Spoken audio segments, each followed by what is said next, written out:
শুক্রবার দুপুরবেলার সন্দেশখালী পুরাতন সরবেরিয়ার মণ্ডল পরিবারের সঙ্গে দেখা করতে যান রেখা পাত্র। তিনি বলেন, আমি কথা বলতে গিয়েছিলাম, শুনলাম শাহজাহান বাহিনীর লোকজন তাদেরকে সরিয়ে দিয়েছে, বাড়ি তালা মারা। আমরা মণ্ডল পরিবারের পাশে আছি। কিন্তু সূত্রের খবর, মণ্ডল পরিবারের সদস্যরা রেখা পাত্রের সঙ্গে দেখা করতে চায়নি।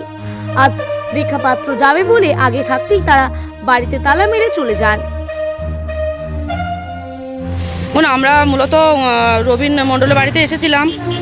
ওনার যে শেখ শাহজাহান মার্কেটটা নিয়ে যে ঝামেলাটা হচ্ছিল, ওনার প্রপার্টির ওপরে যে শেখ শাহজাহান মার্কেটটা করেছে, এটা নিয়ে ওনার আপনি জানেন যে শেখ শাহজাহান জেল হেফাজতের থেকেই উনি একটা হুমকি দিয়েছেন যে ওনার এই জমির ওপরে যদি কোনো অধিকার ফলাতে যায় ওনাকে মার্ডার করে দেওয়া হবে এবং ওনার ঘরে বোম মারা হবে, এরকম নানান রকম হুমকি এসছে। মূলত সেই ইস্যুটা নিয়ে আমরা আজকে ওনার বাড়িতে এসেছিলাম এবং আসার আগে ওনাদের সাথে আমরা কথাও বলেছি। ওনারা আমাদেরকে আসার জন্য আশ্বস্ত করেছিলেন বলেই আমরা এসেছিলাম। এসে দেখতে পাচ্ছি যে ওনার বাড়ির পুরুষেরা বাড়ি ছাড়া এবং যে মহিলারা আছে ওনারা ঘরের ভেতরে বাইরের থেকে তালা ঝুলানো আছে। আমরা আশঙ্কা করছি যে ওনারা নিজের থেকে বাড়ি ছাড়া হয়নি, এই শাহজাহান বাহিনীরা ওনাদেরকে কোথাও তুলে নিয়ে কোথাও গোপন জায়গা ওনাদেরকে লুকিয়ে রেখেছে আমাদের সাথে দেখা করতে দেবে না বলে। ওই জন্য আমরা আজকে এখানে রাজবাড়ি ক্যাম্পে এসেছিলাম এবং ওনাদের সাথে অফিসারদের কাছে কমপ্লেন জানিয়েছি। ওনারা বলেছেন ওনাদের ওপরে আমরা সিকিউরিটি দেওয়ার ব্যবস্থা করছি। আমরা তাতে আশ্বস্ত হয়েছি এবং আগামী দিনে যদি ওনাদের ওপরে যদি এরকম হামলা এরকম যদি হুমকি এসে থাকে, আমরা এটা নিয়ে নেজার থানায় আবার ডেপুটেশন জমা দেবো।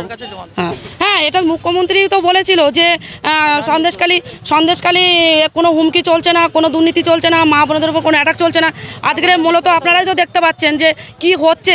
মূলত এতদিন আন্দোলনটা আমাদের কিন্তু চেপে যাওয়ার পরেই কিন্তু গোপনে গোপনে ওদের কিন্তু হামলা চলছিল। তারপরেও কিন্তু আজকের কিন্তু সেটা কিন্তু প্রকাশ্যে এসেছে। আর এই প্রকাশ্যে আসার পরে এটা মুখ্যমন্ত্রীর ভালো করে চোখ খুলে দেখার দরকার আছে যে আজকে সন্দেশখালী একজন বিজেপি কর্মীর বাড়িতে কিভাবে হামলা হচ্ছে, তার প্রপার্টি জোর করে শেখ শাহজাহান কী করে ছিনিয়ে নিয়ে তার উপরে আবার জেল হেফাজতের থেকে তাকে ফোন করে মূলত হুমকি দিচ্ছেন এবং সেই ফোনটা পাচ্ছে কোথার থেকে, যে জেল হেফাজতের থেকে এই যে শেখ শাহজাহান ফোনটা কোথা থেকে পাচ্ছে। মুখ্যমন্ত্রী যদি না সহযোগিতা করে, তার মাথায় যদি হাত না রাখে, তাহলে ফোনটা কোথার থেকে তার কাছে যাচ্ছে।